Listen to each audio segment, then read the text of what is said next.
A couple of days ago, a rather scary news broke into light. Canada is considering implementing a cap on international students that will enter the country. And in this video, let's talk about the details of this possible regulation.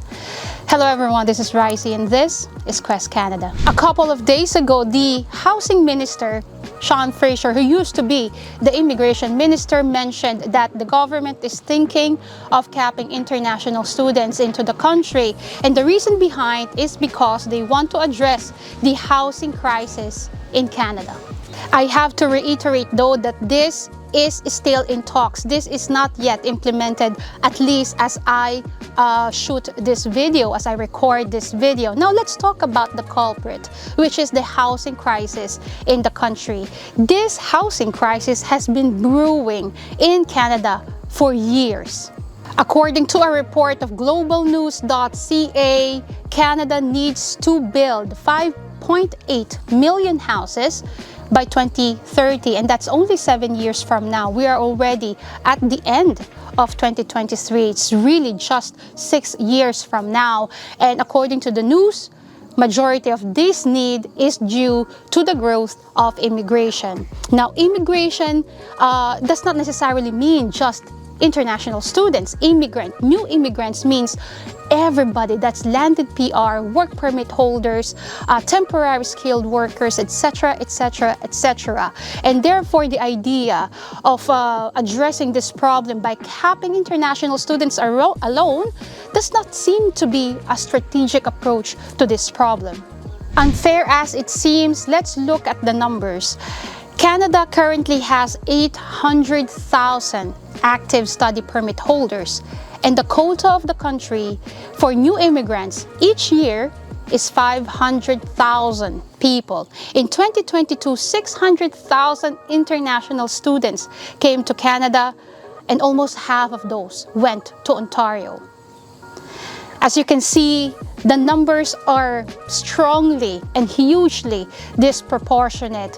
Addressing the housing crisis is not dependent on capping international students alone. As a matter of fact, if you look at it in a different sense, international students will provide the needed work, the needed labor, and the needed intelligence experience in building the houses that is needed by the people who are already inside Canada.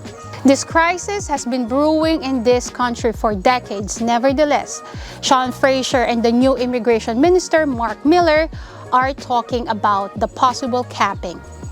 And there's nothing we can do about it.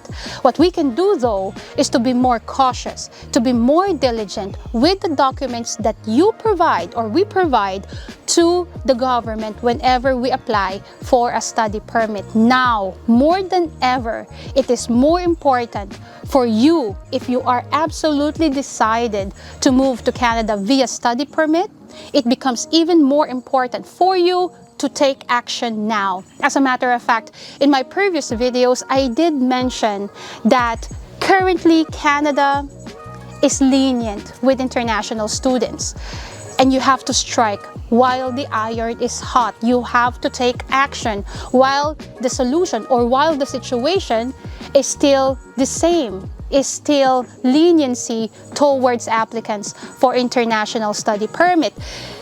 Guys, I cannot reiterate this any further. If you are decided to move to Canada via study permit, take action now. Do not wait for this new regulation to be implemented. Head over to our website. We have got various free downloadables that you can use for you to jumpstart your journey. Now the question is, how does this affect you? If and shall this new regulation be implemented and executed, this means that the IRCC will implement higher standards on application documentations, higher standards on financial capacity, and higher standards on your entire application package. There is a higher onus for the candidates to prove that one, they are genuine students who will come to Canada to study, and two, that the candidate have got the financial capacity to sustain his or his family's cost of living and expenses, and three, that your program indeed signifies development and career growth. Hence, you have to be more meticulous and diligent with the kinds of documents you will submit to the IRCC. It's not truly impossible for the IRCC to say that if you are refused the first time in your application, then you will have to reapply again after 2 years, 3 years, or even 4 years. Who knows?